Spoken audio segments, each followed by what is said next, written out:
Welcome back to the deep dive. Today we are strapping in for what the sources describe as a really high-stakes, 24-hour global chess match. One that allegedly reset major power dynamics. Pretty much overnight. Exactly. This wasn't some slow diplomatic drift. Our sources are clear. This was a sudden, historic confrontation. A rapid-fire sequence of events. You've got military posturing, economic shockwaves, high-level diplomacy. And it's all spanning 3 continents. Our sources for this, detailed geopolitical and economic reports, they really pinpoint this showdown between the U.S. under the Trump administration, Russia, and India. And the flashpoint, the thing that kicked it all off, was the fight for Venezuelan oil. Right. But the central question we're digging into today is how all that pressure led to such an abrupt and, crucial policy reversal in Washington. Specifically on trade tariffs and on those seized assets. That's our mission today, really, to unpack that specific sequence. How'd it happen so fast? Exactly. We need to look past the general crisis narrative and just dissect the mechanism. How did this coordinated maneuver force a superpower to back down so quickly on two, incredibly sensitive fronts? We're talking about reversing a massive tariff threat and releasing Russian oil tankers. Things that just don't happen. And what's fascinating here is the speed, like you said, but also the location. The North Atlantic. Yes. The event yanked the focus from, the usual places like the Indian Ocean and dropped it right into the North Atlantic, a place the U.S. considers its home turf. It's a backyard. And suddenly that familiar water was turned into a power testing center, an arena. Okay, so let's unpack the opening moves. The sources seem crystal clear on the U.S. objectives here. It was all about Venezuela's crude oil. The black gold, as they call it. The U.S. strategy was basically intense pressure for regime change, to remove President Nicolas Maduro. But the real escalation, the trigger, was when that pressure was applied directly to Russia. So the U.S. administration took action against Russian oil tankers. Right. Tankers that were engaged in what sources say was legitimate commercial trade near the Venezuelan coast. And this wasn't just a fine or some kind of warning. No. The reports call it kinetic action, meaning direct force. So they seized the vessels. Seized them. Allegedly had commandos take physical control. For Russia, this was way more than just a maritime issue. They saw it as a violation of their sovereignty. A direct violation, and a dangerous move across their red lines. In Moscow, the chatter was that this was basically a declaration of war. Just to be clear on that kinetic action, was there a fight? Or was it more of a hostile seizure? What's the distinction? It's a crucial distinction. It was a hostile seizure, using force to capture a vessel flying a sovereign flag in international waters. So no ambiguity. None. It showed all other nations that Washington was prepared to use. Well, the sources use the term thug tactics to assert control without warning. A really dangerous precedent then. And while this is all happening near Venezuela, the administration opens up a whole other front. An economic one. Against India. A staggering 500% tariff threat. And the expectation, according to the reports, was simple. India would just buckle. They'd fall in line with U.S. demands on Russia and Venezuela. So we have the tension built, Russian assets seized, a crisis over oil, and this huge tariff hammer aimed at India. And this is where it all escalates, immediately, into a physical showdown. The dual military response from Russia and India. And what's so interesting is Russia's first move was silence. Which sounds ominous. Exactly. It was a strategically dangerous silence for the U.S. because it gave Russia a window to execute its countermove without telegraphing it. And that move was fast. Russian warships, the ones usually in the Black Sea or the Arctic, suddenly started moving, and moving visibly, rapidly toward the Atlantic, closing in on U.S. shores. This wasn't a patrol, it was a message. But it wasn't just the ships on the surface, was it? No. And this is the truly alarming detail the sources highlight. Massive nuclear-capable submarines, the kind you usually only hear about in closed-door briefings. And then they just appeared. They became clearly visible on satellite images, accelerating toward the U.S. coast. The visibility is key here. It wasn't covert. It was a deliberate message about intent and capability right in America's backyard. A moment of maximum danger. And this is when Russia makes that critical call. The strategic SOS, yes, to its closest partner, India. Because challenging the U.S. alone in its own backyard is extraordinarily risky. They needed a game changer. And India answered. They did. With a historic move that instantly changed the entire geopolitical map, India deployed its navy. Not in the Indian Ocean. No, directly into the North Atlantic Ocean. It was completely unprecedented.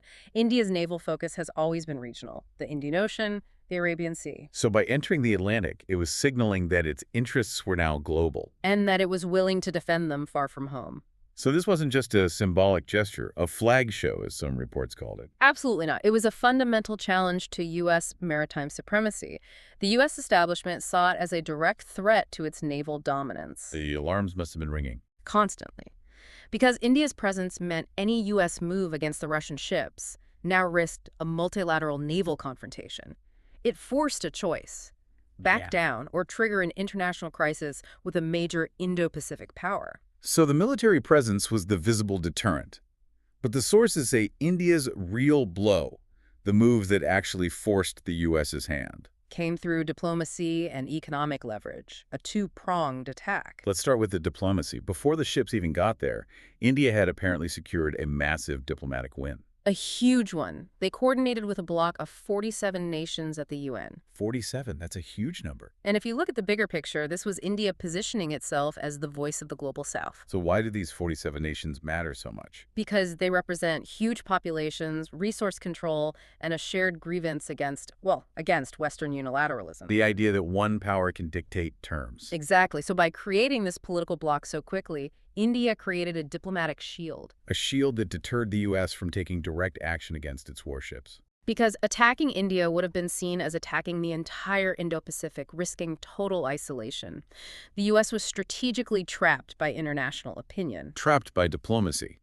But the real squeeze came from what the sources call the silent strike. The economic strike, yes. India's response to that 500% tariff threat wasn't an angry letter. No, they stopped 32 cargo ships mid-route. Ships that were headed for the U.S. And this is where you see the depth of the U.S. dependency. This wasn't a move on luxury goods. No, this was targeted, core U.S. infrastructure. Yeah. The ships were loaded with essential generic, life-saving medicines. When you say life-saving, how immediate was that threat? What does that dependency look like in real terms? It looks like panic in hospital supply rooms. The entire U.S. healthcare system, hospitals, pharmacies, it relies on India's cheap, high-quality generic drugs. For everything. Everything. Blood pressure meds, antibiotics, even essential cancer treatments. If that supply stops, the reports say the U.S. would see widespread shortages within weeks. An immediate, uncontrollable crisis. It was a devastatingly effective, silent attack. And the ships also had other essentials, textiles, raw materials. Which means the corporate houses Immediately started to panic. Companies like Walmart, tech giants like Apple, they began frantically pressuring the White House. Their message must have been pretty simple. Very. Cut off the Indian supply chain, and you get an uncontrollable inflation crisis, and you shut down critical domestic systems. Wow. So India basically proved, without firing a single bullet, that the power dynamic had completely flipped. It wasn't that India was dependent on the U.S. market. It was that the U.S. was fundamentally dependent on India's supply chain to maintain its own stability. The military show was the distraction. The supply chain was the real weapon. That seems to be the core lesson from the sources, yes. India demonstrated a mastery of holistic power. You have the military deterrent, the diplomatic shield, and then this surgically precise economic punch.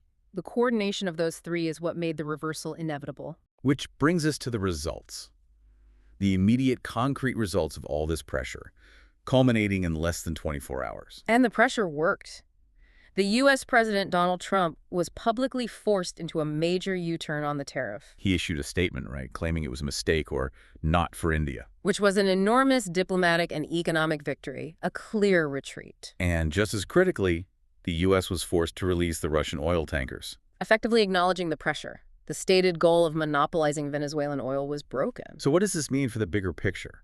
This didn't just solve a crisis, it established new facts on the ground. Absolutely. First, breaking that monopoly solidified India's growing influence in the Western Hemisphere. And the neighbors noticed. They did. Latin American powers like Brazil and Peru openly supported India's move. They saw India as the only power capable of rescuing Venezuela from that U.S. pressure and stabilizing its economy. And the sources also stressed the impact on global markets. A huge one. By ensuring Venezuelan crude could enter the market, it stabilized volatile oil prices and shored up energy security for a lot of nations. And the move created some strange bedfellows, didn't it? It did. Even China, India's strategic competitor, gave tacit support. Because it kept a critical oil supply line out of sole U.S. control. Which benefits Beijing. And meanwhile, Russia explicitly promised full military and nuclear support to India if needed, cementing that partnership. So what we witnessed, all compressed into a single day, was a profound, rapid shift in global influence. The center of power, demonstrated right there in the North Atlantic, is visibly migrating from west to east toward India. So we've uncovered how this combination of naval deployment, shrewd diplomacy with 47 nations, and a targeted economic silent strike, Altered U.S. policy in under 24 hours. preventing both a naval war and a crippling trade war, while establishing India's ability to project power far beyond its traditional zone. And if you analyze the speed and precision of it all, this whole event really served as a powerful trial run for the New World Order. A trial run. Yes, India's involvement ensured its own long-term interests back home in the Indian Ocean were protected by challenging aggressive tactics in a completely different theater. That demonstrated capacity is a major indicator of emerging power structures. Which raises an important question for you, our listener, to think about. Given this demonstrated capacity to shift global power, ensure economic stability, and protect supply lines, even in the North Atlantic, should India now establish a permanent, open presence in world policing and security? Should it extend its reach beyond its traditional regional boundaries? Something for you to mull over. As you think about who gets to set the rules of the road in the future. A truly compelling thought to end on. Thank you for joining us for this intense deep dive into the sources. And we encourage you to explore the original material further to really grasp the gravity of this historic 24-hour confrontation.